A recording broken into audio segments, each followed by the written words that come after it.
ക്ഷീണിതരായിട്ട് ഇരിക്കുകയെന്നറിയാം. അപ്പോൾ ഒരു വലിയൊരു കാര്യങ്ങളൊന്നും പറയാനില്ല. Anyway thanks A4 team.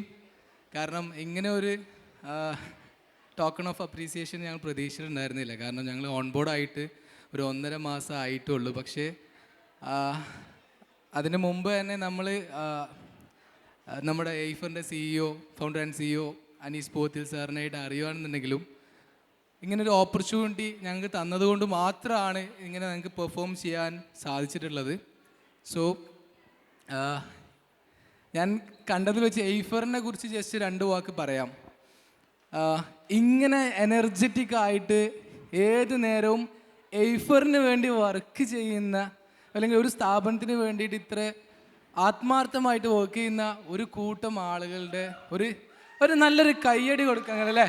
ഒരു കൂട്ടം ആളുകളുടെ ആ ഒരു എനർജി മാത്രമാണ് ഇത്ര ഒരു ബ്രാൻഡ്, അല്ലേ? ഞാൻ ഹോപ്പ്ഫുള്ളി പറയുന്നതെന്ന് വെച്ചാൽ ഇന്ത്യയിലെ തന്നെ ഈ ഒരു സെഗ്മെൻറ്റിൽ എന്നുള്ളതല്ല, എട്ടക്കിൽ തന്നെ ഒരു വിപ്ലവം തീർക്കാൻ പോകുന്ന ഒരു ബ്രാൻഡാണ് A4. എൻ്റെ സന്തോഷമില്ല നിങ്ങൾക്ക് ആർക്കും?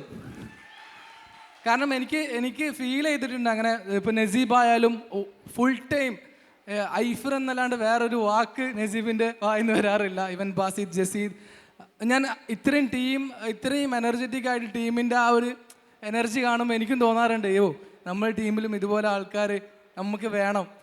അൽഹംദുലില്ലാ എനിക്കും അതുപോലെ നല്ല ടീം മെമ്പേഴ്സ് ഉണ്ട്. So anyway thanks for this appreciation and all the best എല്ലാ A4നും. ഇതൊരു എന്താ പറയുക, നമ്മുടെ റിഫ്ലക്ഷൻ എന്ന ഈ പ്രോഗ്രാം തോൽവി വിജയത്തിൻ്റെ പടികളാണ്. അനീസ്ക്ക് എപ്പോഴും പറയുന്ന പോലെ തോൽവി നമ്മൾ പഠനം ഒരു ആനന്ദകരമാക്കുന്ന ഒരു പ്ലാറ്റ്ഫോം, അല്ലേ? So all the best guys. Thank U.